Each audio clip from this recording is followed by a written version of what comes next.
Hi everyone. I want to give you a quick update on Insider Bars Update 23 and what to expect with it because there's some things that are a little bit out of the ordinary. First off, a few of you have had the issue of having your settings lost when you updated to a new version of Insider Bars. And I've been working with TraceStation, and we figured out the problem with this. It's a bug they need to fix, actually. And it's going to be a little while before they get it done. But what I have done is I figured out a way to address it myself. And to do this, I actually had to write a different version of Insider Bars, which is now included commencing with Update 23. It's called Insider Bars B, letter B, and commencing with Update 23, all of the updates are going to be done to this new version, which will not have the issue that previously we had when we changed the code and your settings got lost. Um, if you have existing charts with the original Insider Bars, they're going to be fine too. It's still going to be available, and it will not you will not have any issues with losing settings, like we had a little while back. However, at some point you're probably going to want to update to the new Insider Bars B so you can take advantage of the new features that are going to be coming along. There is update 22 was the last change to the original Insider Bars. From now on, everything is going to be done to Insider Bars B. So just give you a heads up on all that coming down the pike. Uh, Next thing I wanted to show you is I've added a way for you to show previous session data for point of control, value area, VWAP, etc. And what I have on the screen here now is just the previous session range with the midpoint delineated and then point of control. The point of control is the green you see here, and then the previous day's point of control is the dark green. Uh, I have it set to make it easier to see with a different color. And you can set all the colors and transparencies of all these however you want, but basically what I did for the example is I made the bright colors for the current day and the dark colors for the previous session. And let me go through this real quick just to show you how to set it up the way you want, because there's a few little twists to it. Um, uh, for a while now, I've had the previous session range available with a midpoint, which is the two-tone gray you see here. And basically, what I've done is I've moved that up to the VWAP point of control value area section and added some new features to it to include other statistics as well.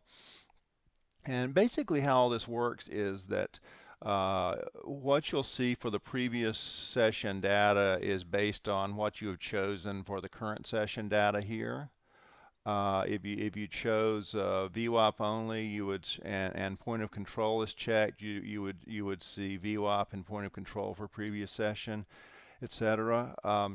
However, there are some more options available. If you open up the previous session color box, um, let's say you only want the current day point of control just because that's what I have open here, and you don't want to look at the historical. If you set the alpha value to 0, at which alpha is the transparency, uh, what it will do is it will actually not draw the previous session data. So if you got something you just want, some of the data you want previous session and some you don't, that's how you can control it easily. And I'm going to put it back now. Another trick with the alpha value is if you do not want to show the previous range at all, if you set the alpha value to 0, you can you can make it go away like that. And one more trick with the previous session. All right, let's put it back here. If you only want to show one color for the previous session, um, set the range under mid for 0, and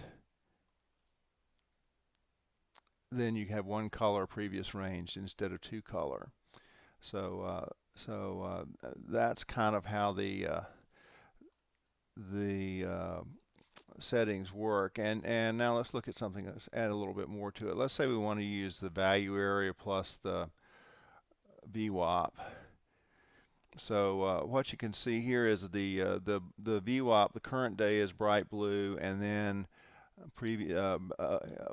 bright blue VWAP here turns into dark blue when the new session for today started, and you have a horizontal dark blue line. Similarly to the way the point of control works. Now the value area is a little bit different. You see the orange lines are the value area here. And what I've done with the value areas, instead of using lines for the previous session, I've used shading. So it's kind of an overlay of shading on top of the previous day's range. Or if you don't want the previous day's range, that's fine. You can turn it off also, like we talked about before. But it's a little less bird's nest clutter of a lot of lines on the chart, and it works well with the previous range. So that's basically, I mean, there's lots of basically all the options you have before you can use here. Here's adding standard deviation to the mix also. So that's basically how this works, and let me know what you think about it. It's this is kind of the first draft of it, so if you have any suggestions for improving it a little bit, by all means let me know. So that's it. That's the big stuff. There's a few more little things going on, but those are the main things I wanted to talk about with you today. So thanks to everyone who's been contributing suggestions. I very much appreciate it, and some of them are in this build, and some are going to be coming, in the next couple. So thanks again for all your contributions in that way.